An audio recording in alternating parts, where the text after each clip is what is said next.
This is a series of tutorials in my Fundamentals of Anesthesiology series on the core topic of gases. First up, we're going to talk about the forgotten gas, and that is water and the saturated vapor pressure. Fundamentals of Anesthesiology, with me, your host, Pat Nelligan. Understanding gases and vapors, Part 1, Saturated Vapor Pressure.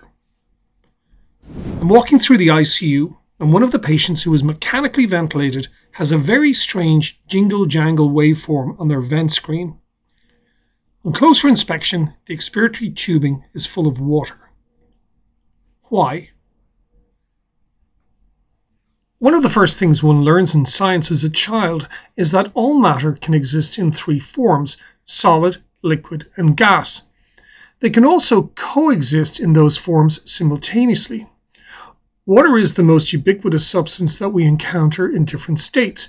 It exists as ice, water, and steam, but we also encounter water vapor. What is the difference between a gas and a vapor? Well, this is mostly about terminology. We use the term gas to describe a substance that exists as a gas under normal conditions. That's room temperature, or the temperature in which we live, and the pressure in which we live. Hence, oxygen, carbon dioxide, and nitrous oxide are gases. A vapor is a substance that is usually liquid under normal conditions, but gas escapes from that liquid at that temperature and continues to do so until the liquid boils and the substance becomes a gas. Examples of this are water and all of the volatile anesthetic agents that we use: isoflurane, enflurane, desflurane. Everybody in the world is familiar with the concept of melting. At the melting point, if ice is left in position at constant temperature of 0 degrees, it will eventually completely liquefy. So it's the state in which a substance changes from solid to liquid, and the solid and liquid phases exist in equilibrium, and that's 0 degrees Celsius for water. As the liquid heats, gas molecules are released into the surrounding space. The quantity of gas directly relates to the temperature. This applies a pressure on the surface of the liquid, the saturated vapor pressure. And for all temperatures where gas and liquid coexist, there is thermodynamic equilibrium. The rate of release of molecules to gas equals the rate of return to liquid. For water, in colloquial terms, the rate of evaporation equals the rate of condensation. At 20 degrees Celsius, the saturated vapor pressure of water is 2.3 kilopascals, or 20 millimeters of mercury. At 60 degrees Celsius, the saturated vapor pressure is 20 kilopascals, or 150 millimeters of mercury. In the real world, warm air holds more water than cold air. That's why humidity increases with temperature.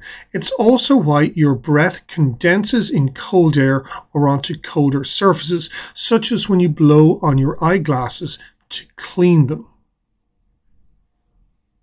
With water and other liquids, the saturated vapor pressure increases progressively as the temperature rises. At 100 degrees Celsius, the saturated vapor pressure is 101 kilopascals, or 760 millimeters of mercury. At this point, the saturated vapor pressure exceeds the atmospheric pressure. That is why we see bubbles. At boiling point, gas is released throughout the liquid, not just from the surface. But be aware that with water, bubbles appear below the boiling point emerging from the liquid. That is not water vapor, it is air that's being released from the water. These are the little bubbles that you see coming out of crystalloid in intravenous fluid tubing after it leaves a fluid warmer. At sea level, the boiling point is 100 degrees Celsius, but as one ascends, water will boil at a lower temperature. If you look at anesthetic gases and anesthetic vapors, they all have different boiling points. For example, nitrous oxide has a boiling point of -88 degrees Celsius. What does that mean? It means that nitrous oxide exists only as a gas as we know it. Isoflurane, sevoflurane, and methoxyflurane all have boiling points that are significantly higher than the temperature that we normally see on the face of the earth. For isoflurane, it's 48 degrees Celsius. Sevoflurane, it's 58 degrees Celsius. And methoxyflurane, it's more than 100 degrees Celsius. Desflurane is a little bit different because its boiling point is near room temperature. We will discuss that at a later stage. A typical vape that you might buy in a dodgy mobile phone shop requires 200 degrees Celsius to boil, so it needs to be heated by a little battery to vaporize. Hence, if you look at volatile anesthetic agents, they come in bottles that contain liquids. For sevoflurane and isoflurane, you can take the lid off the bottle and it'll stay liquid for a period of time. It eventually all evaporates off. Methoxyflurane, on the other hand, is very stable. And as a consequence of its stability and the fact that it just doesn't vaporize off that easily, it is now used as a portable device for giving a sedative to patients who may have severe pain involving trauma. And you will often see patients coming into the emergency room sucking in on these devices. This particular device is known as Pentrox. So here we have water, and above water we have water vapor. That water vapor applies a saturated vapor pressure to the surface of the water. Our bodies are made up 60% of water, and there is a water-air interface in the body in the lungs. At 37 degrees Celsius, the saturated vapor pressure of water is 6.3 kilopascals or 47 millimeters of mercury. And this is really important. As air is inhaled from the outside and passes down the airway, it is progressively hydrated with water. And by the time that air arrives in the alveolus, it is fully saturated with water. The alveolar water vapor pressure is 6.3 kilopascals or 47 millimeters of mercury. When you put a patient to sleep and you insert an endotracheal tube, cold air goes in and passes down the airway, avoiding all that humidification along the way, and dry air is sent down into the lower parts of the lungs. And subsequently, very warm, moist air leaves the patient. This will rapidly lead to dehydration of the patient, free water loss from the patient, but also the mucous membranes start to dry up and the mucus cakes up and starts plugging up the lungs. Dehydration and mucus plugging is prevented by humidification of the breathing system. In the ICU, we use a sophisticated humidifier that is placed in line in the inspiratory limb of the breathing circuit. In the operating room and in the emergency room and in transport situations, we use a simpler device. It's known as a heat and moisture exchanger.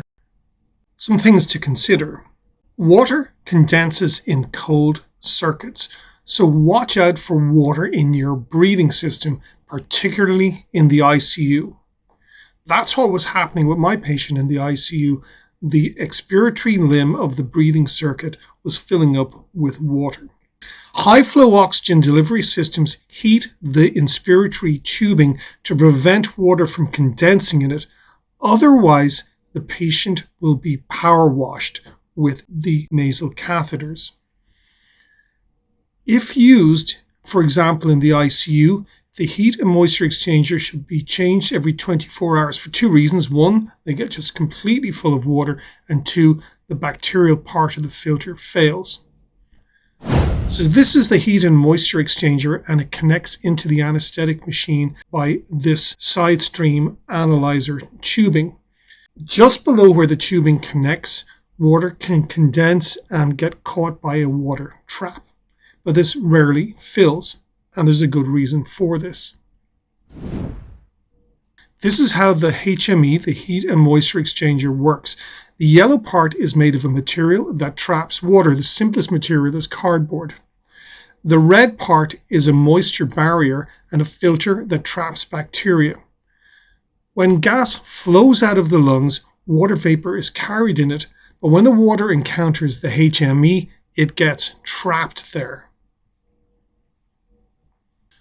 When the next breath arrives, the dry gas encounters the HME and picks up the trapped moisture, just delivering the moisture to the patient. It's a really efficient system. So condensation usually occurs on the expiratory limb of the breathing circuit. That's what was going on with the patient in the ICU. The tubing was filling with water. Sometimes you just have to disconnect it and pour the water out. It rarely occurs in the operating room because of the efficiency of the HME. But if the HME fails, for example, it's cracked or damaged or broken, the water trap in the anesthetic machine fills with condensation, and eventually an alarm goes off to warn you about this. Let's review this tutorial. In this tutorial, we looked at phases of matter, gases versus vapors, saturated vapor pressure, boiling points, and airway humidification and condensation. Next time, we'll talk about the gas laws. I'll see you then.